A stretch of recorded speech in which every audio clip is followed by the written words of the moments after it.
Fishing by দীপাঞ্জনে আপনাদেরকে আবারও স্বাগত জানাচ্ছি। আপনাদের যে পুকুরের ভিডিওটি দেখাচ্ছি এটি হচ্ছে কাজীপুকুর উন্নয়ন সমিতির পুকুর, যেটিতে প্রত্যেক সপ্তাহে কোনো না কোনো সিটে দুটো একটা করে বড় মাছ খাচ্ছে। আপনারা দেখতেই পাবেন বড় মাছ খেলানোর ভিডিও। যে সকল শিকারী এই পুকুরে মাছ ধরতে চান, আমার ডেসক্রিপশান বক্সে নাম্বার দেওয়া থাকবে, পুকুর কমিটির নাম্বার, তারা সেই নাম্বারে আপনারা যোগাযোগ করতে পারেন।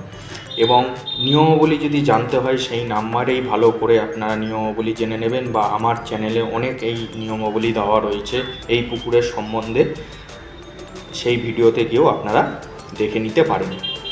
আর বন্ধুরা, সামনেই একটি নতুন পুকুর খুলতে চলেছে, সেই পুকুরেরও আপডেট আমার কাছে যদি এসে পৌঁছায় তাহলে আমি আপনাদের সেই আপডেটগুলো দিতে থাকব। আর বারবার বলছি, যেই সব পুকুরেই যাবেন না কেন প্রথমে খোঁজ খবর নেবেন, তারপরে মাছ ধরতে যাবেন।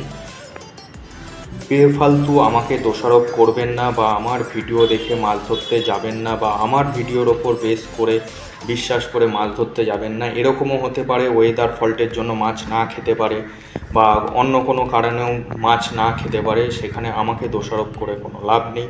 আপনারা কিন্তু ভালো করে যাচাই করে নেবেন, তারপরেই আপনারা সেই পুকুরে সিট কেটে মাছ ধরতে যাবেন। ধন্যবাদ বন্ধুরা। যদি আমার ভিডিওটি আপনাদের ভালো লেগে থাকে তাহলে অতি অবশ্যই সাবস্ক্রাইব করবেন, শেয়ার করবেন এবং অনেক অনেক লাইক করবেন। গুড বাই বন্ধুরা। আপনারা মাছ খেলানোর ভিডিও দেখতে থাকুন, এবং আবারও বলে রাখছি আপনাদেরকে, ভালোভাবে খোঁজ খবর নিয়ে তারপরে কিন্তু পুকুরে মাছ ধরতে যান। বন্ধুরা, আর একটি সুখবর আছে। 2 সপ্তাহ আগে যে আমি বাপিদার পুকুর, বাপি নস্করের পুকুর, তিউরিয়া সোনারপুরের যে তিউরিয়ার পুকুরটির আপডেট দিয়েছিলাম, তার পাস মূল্য 2500 টাকা করা হয়েছে। এবং যদি বড় মাছ না খায় তাহলে পুকুর মালিক বলেছে 2500 থেকে কমিয়ে 2000 টাকা টিকিট করে দেবে। বন্ধুরা, আগে ভালো করে জেনে নেবেন। আমার ওই ভিডিওতে বাপিদার নাম্বার দেওয়া রয়েছে, তার থেকে ফোন করে জেনে নেবেন। কেননা আমাকে তারাই, যে কোনো একজন ওই পুকুরেরই মেম্বার আমাকে ফোন করেছিল, ফোন করে যেইটা বলেছে সেইটাই কিন্তু আমি বলে দিলাম এই ভিডিওর মাধ্যমে। এবং এই কাজী পুকুরেও যদি আপনারা মাছ ধরতে চান তাহলে ডেসক্রিপশানে দেওয়া নাম্বারটায় আপনারা অতি অবশ্যই ফোন করে সিট বুকিং করতে পারেন। এখানে কিন্তু লটারির মাধ্যমে সিট দেওয়া হয়। লটারিটা শুক্রবার করে হয়, শুক্রবার সন্ধ্যা 7টার সময় হয়। আপনারা কিন্তু তখনও যোগাযোগ করে নিতে পারেন। গুড বাই বন্ধুরা, আবার দেখা হচ্ছে অন্য কোনো ভিডিও নিয়ে।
ভিডিওটি দেখার জন্য আপনাদেরকে অসংখ্য ধন্যবাদ।